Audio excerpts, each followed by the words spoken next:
Olá pessoal, tudo bem? Então hoje a gente vai dar continuidade aí à fisiologia, né, do sistema respiratório. Agora a gente vai para uma unidade que é a unidade funcional mesmo, né, do aparelho respiratório, é aquela que garante a troca gasosa e a oxigenação do sangue, né? Até então a gente tinha falado sobre alguns controles, funções, o ciclo respiratório, né? Está mais relacionado à mecânica respiratória. Então agora a gente vai para a parte de ventilação, tá? Então, ciclo respiratório a gente está falando principalmente de respiração, que é o movimento que é feito para colocar oxigênio para dentro e expulsar o CO2, né? Que é basicamente essa função. Mas agora a gente vai falar lá a nível alveolar, o que é que acontece quais são os fatores que facilitam a entrada de oxigênio até os alvéolos, chegando nos alvéolos, como que esse oxigênio passa até o sangue e, em contrapartida, como que o CO2 é expulso, tá? Bom, para a gente falar de trocas gasosas ou hematose pulmonar, que seriam sinônimos aqui, tá? A gente não pode deixar de lado os princípios que regem a hematose, que regem as trocas gasosas. Então, basicamente, quando a gente está falando de hematose pulmonar, a gente vai determinar, né, fatores que facilitam o transporte de gases por uma membrana específica que é a alveolar. Essas trocas gasosas, na hematose pulmonar, obrigatoriamente elas ocorrem por difusão, ou seja, o transporte, no caso do gás, né, das moléculas, os gases, que são tanto inspirados quanto expirados, eles ocorrem obrigatoriamente por difusão. Quando a gente fala que um transporte é por difusão, a gente tem que relembrar lá da fisiologia geral, que é um transporte sem gasto de energia. Ou seja, é um transporte fácil, né? Um transporte rápido. Mas existem outros fatores que colaboram, inclusive para esse transporte ser tão rápido assim. Essas trocas gasosas, elas vão ocorrer, um dos principais fatores, a gente vai falar de outros, mas um dos principais fatores que colaboram para a hematose pulmonar é a diferença de pressão dos gases em diferentes compartimentos, tá? Que aí no caso aqui a gente vai falar do compartimento alveolar e do leito vascular que está passando ali em volta do alvéolo, certo? Então, se a gente fosse destrinchar um pouquinho todos esses fatores, quais são outros fatores que estão relacionados à troca gasosa lá no alvéolo? Então, o primeiro deles, um dos principais, é a diferença de pressão do gás em determinados compartimentos. Sempre que a gente fala de movimentação de moléculas, a gente tem que lembrar o seguinte: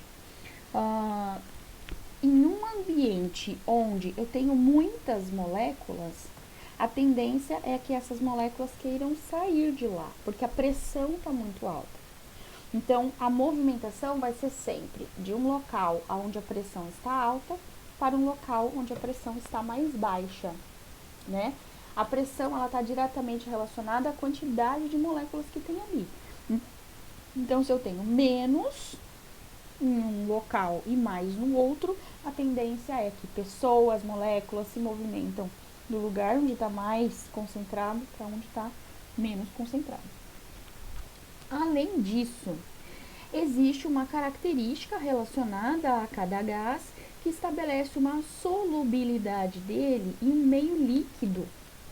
Porque a gente vai falar de um princípio de movimentação de uma região onde não tem líquido, tem só ar. Então os gases eles chegam, né, por um volume de ar e eles vão passar para um meio onde tem líquido, que seria o sangue, né? Então, um dos principais fatores também que colaboram para a troca de gases é a solubilidade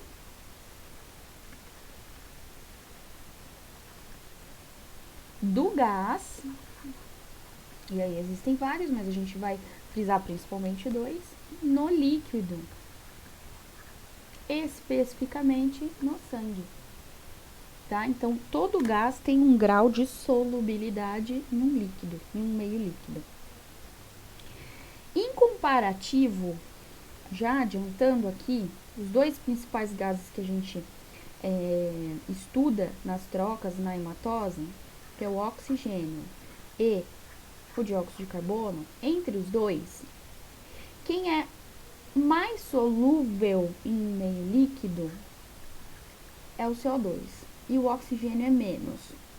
Então, por conta disso, o oxigênio ele conta com fatores adicionais para sair daqui e passar para cá. Então, só pela característica de afinidade em meio líquido, o oxigênio não passaria tanto assim. Então, existem outras características relacionadas ao sangue que colaboram com essa passagem. E uma das principais é a solubilidade, ou seja, a afinidade que o oxigênio tem pela hemoglobina. Então, por isso que existe essa relação, essa proximidade, né, entre o oxigênio e a molécula de hemoglobina. Senão, o oxigênio não passaria. Tá? Então, a característica física dos dois gases permite que o CO2 passe mais facilmente. Porém, o oxigênio, ele também depende de outros fatores para poder passar. Além disso, um outro fator que colabora para a troca de gases aqui entre alvéolo e capilar é a distância entre o gás que está contido aqui dentro do alvéolo e o fluxo aqui do capilar, porque existe uma camada de distância entre os dois. É próximo, mas existe uma camada de distância. Então, a distância entre o gás e o capilar implica diretamente a mudança nas trocas gasosas. Isso é muito importante quando vocês forem ver lá na patologia algumas doenças relacionadas ao alvéolo. Tá? Então, existem doenças que deixam essa distância aqui maior, né? Distancia mais o alvéolo do capilar, e isso dificulta a troca. E além disso, existe uma relação da passagem do gás de acordo com o seu peso molecular.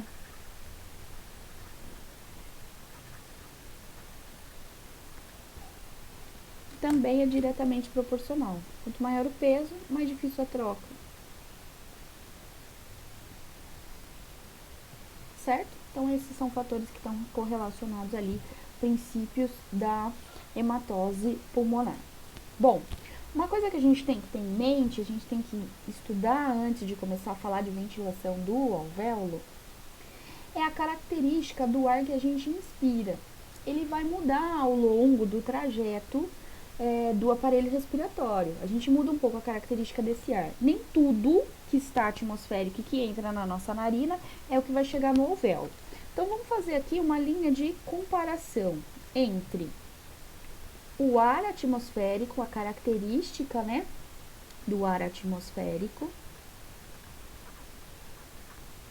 versus o ar que chega no alvéolo. Opa.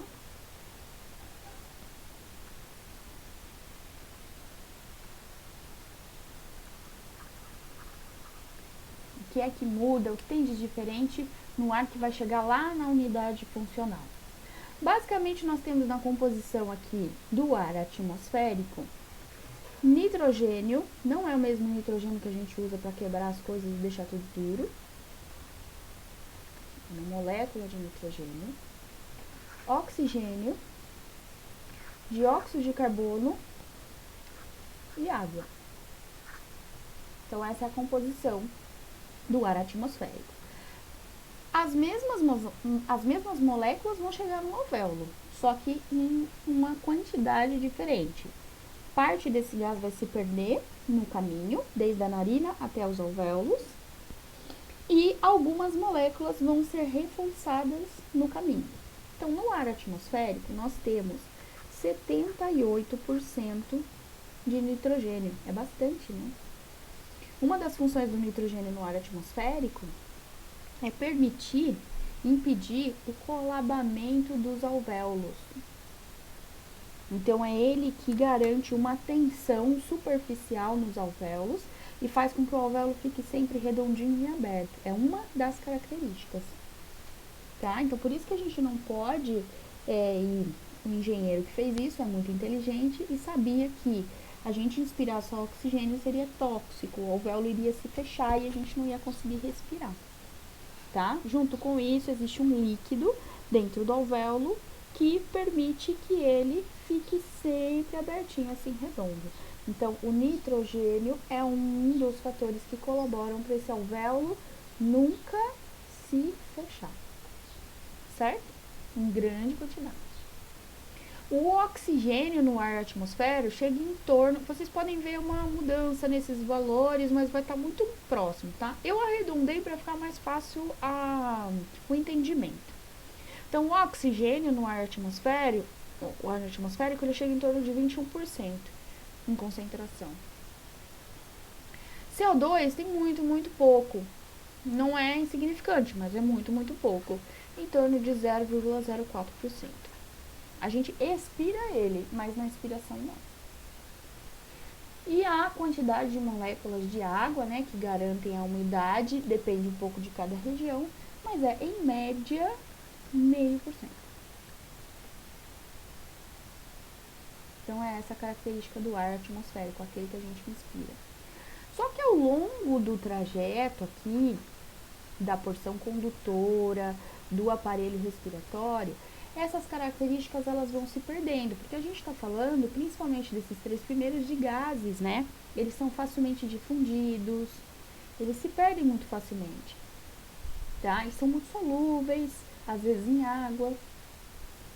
Então, quando chega no alvéolo, a nível alveolar, o nitrogênio ele chega a 74%, então a gente perde um pouco de nitrogênio no meio do caminho. O oxigênio em torno de 14%. Por cento não é pressão parcial, tá? Porque quando a gente for falar de hematose, eu vou mudar essa unidade para milímetros de mercúrio, que é a pressão que a gente determina de acordo com a concentração e solubilidade de um gás, que é a unidade que a gente usa para medir, né, mensurar a quantidade de gás. O CO2, olha só o que acontece quando chega no alvéolo. Então, aqui eu estou falando de quanto desses gases eu tenho lá no meu alvéolo. O alvéolo ficou um pouco torto, mas tudo bem. No alvéolo, na média entre inspiração e expiração, a gente tem em torno de 5% de CO2. Existem momentos no ciclo respiratório que essa porcentagem muda. Mas ela muda por poucos segundos. E aí depois a gente vai expulsar esse CO2 e volta para 5% de novo. Esse 5% está relacionado a um volume que a gente chama de volume residual. Escrevi residual, mas tudo bem, residual. O que é volume residual? É o volume que sempre fica dentro do alvéolo. Então, nossos alvéolos nunca ficam vazios. Todo o nosso aparelho respiratório nunca fica vazio. Existe um volume de ar que é colocado para dentro toda vez que a gente inspira. Nós, adultos, é em torno de 5 mil ml, né? 5 litros de ar que a gente inspira. A gente expira um volume e um pequeno volume, nem é tão pequeno assim, fica ainda dentro de todos os alvéolos, brônquios, bronquíolos, traqueia. Então, não fica sem nada de volume. Quanto de volume residual nós, adultos, temos? Pensando em todos os alvéolos preenchidos, todos os brônquios principais, brônquios segmentares preenchidos e traqueia, a gente tem em torno de 1,2 litros de volume residual. É bastante, né? Então, por mais que você force força a sua respiração, tenta tirar tudo, nunca sai tudo, fica sempre um volume aqui dentro. E a concentração do CO2 está relacionada a esse volume residual. Ora vai aumentar, ora não, tá? Mas no repouso, a gente tem 5% do CO2 ainda no alvéolo, ou seja, a gente não expulsa tudo. E a quantidade de água no alvéolo aumenta, vai para 6,2%. O que é que colabora para aumentar o número, essa concentração aqui, de água no alvéolo? Primeiro, dentro do alvéolo tem uma quantidade de água, um líquido, que envolve aqui dentro dessa estrutura. Então, já aumenta também essa quantidade aqui. Além disso, na porção condutora, quando a gente estuda a porção condutora, uma das características não é umidificar o ar inspirado para proteger as vias respiratórias? Então, quem aumenta a umidade desse ar é todo aquele epitélio que compõe a porção condutora. Então, por isso que o ar que chega no alvéolo, ele é mais úmido se comparado com aquele que a gente inspira.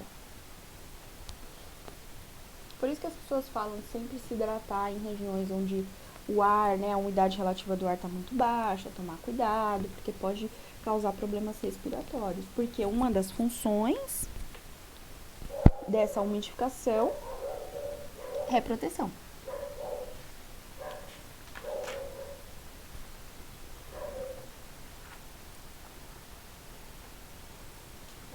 Quando a gente fala, então, de um dos fatores que podem colaborar para piorar a troca gasosa, a gente não falou sobre a distância entre a área alveolar e o capilar?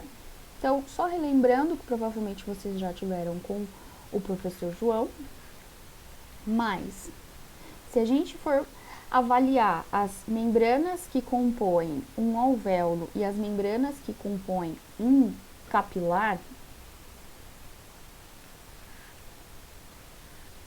a gente vai ter uma camada considerável aqui, tá? Então, a primeira camada que reveste aqui internamente um alvéolo é uma camada de líquido, que também facilita ou impede a troca aqui gasosa, né? Na verdade, ele serve para deixar o alvéolo mais aberto. Ele aumenta a tensão superficial lá de dentro. Então, existe uma primeira camada, que é um líquido surfactante.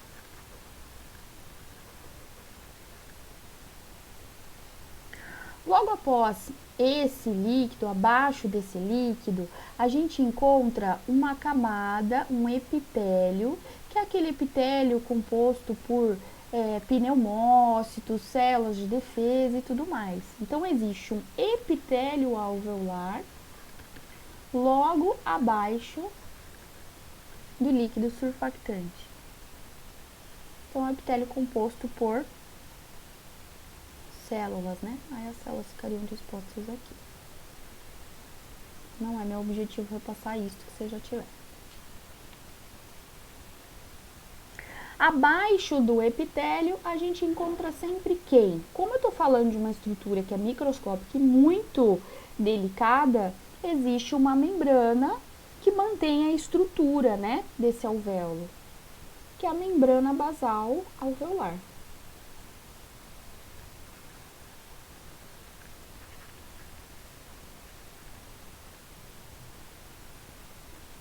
Entre o alvéolo e o capilar, existe um espaço composto também por líquido, que é o interstício. Já falei que eu tenho um travo em falar interstício. Então, existe um espaço aqui composto por líquido, que é o interstício. E aí, na sequência aqui do interstício, a gente vai ver o quê? As membranas que compõem o capilar. Então, a primeira membrana é a membrana basal do capilar.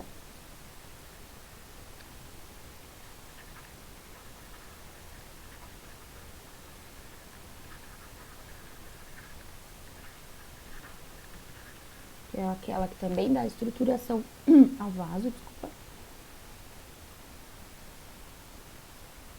E na sequência, a gente observa o quê? Uma camada composta pelo endotélio capilar. São células endoteliais, né?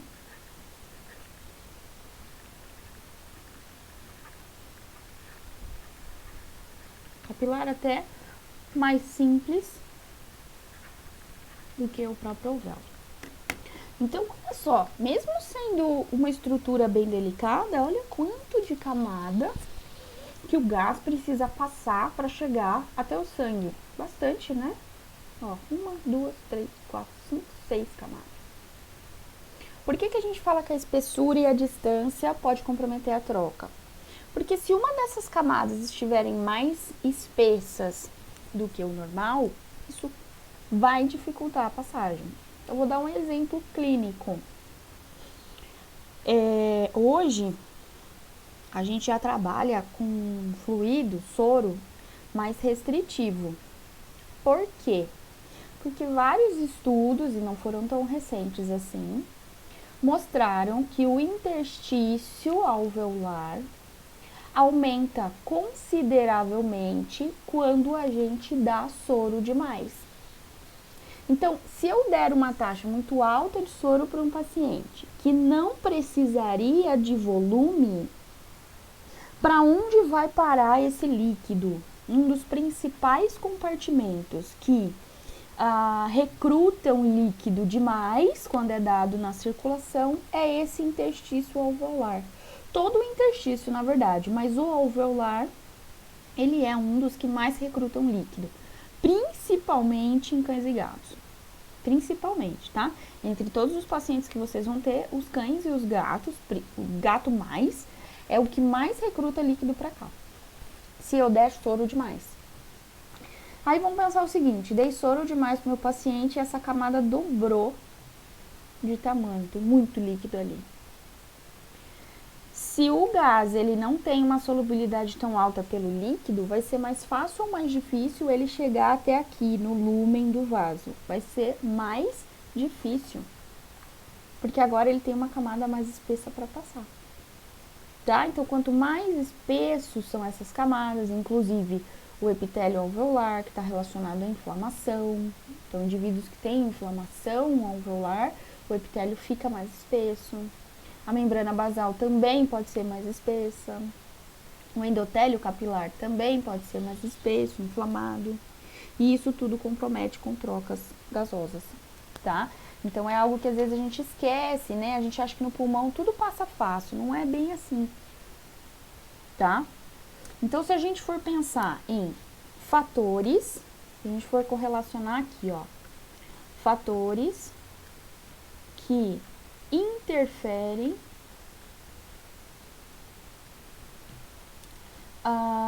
nas trocas gasosas.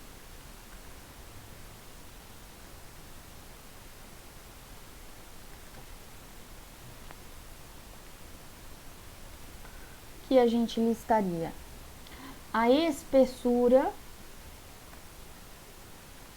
das membranas, tanto alveolar quanto capilar, principalmente alveolar. A área superficial. O que é isso? Opa!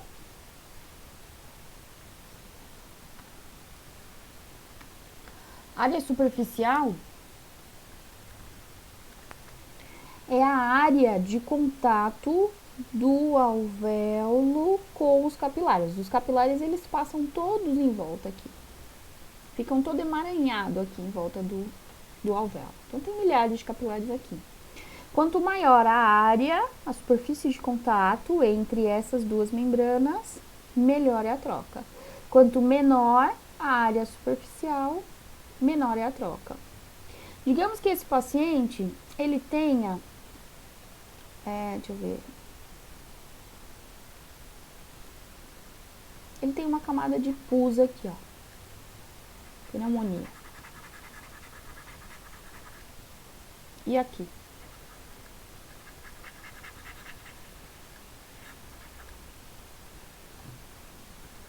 A gente chama isso de exudato. Certo? É uma coleção líquida com, inclusive, células de defesa. Vocês concordam comigo que eu pintei metade de dentro do alvéolo e agora eu só tenho essa região aqui que está em contato com o capilar? Esse exudato, essa secreção que está aqui dentro do alvéolo, está impedindo o contato, inclusive dos gases, nessa região. Ou seja, mais uma camada para passar, é uma camada espessa e muitas vezes ela diminui a área superficial. Tá? Então, isso é que é diminuição de área superficial. E além disso, um dos principais fatores que colaboram para interferir trocas é a diferença de pressão parcial dos gases, né? Então, se muda a pressão que é considerada fisiológica, muda a troca. Nós vamos falar do que é normal, mas existem situações que não são normais.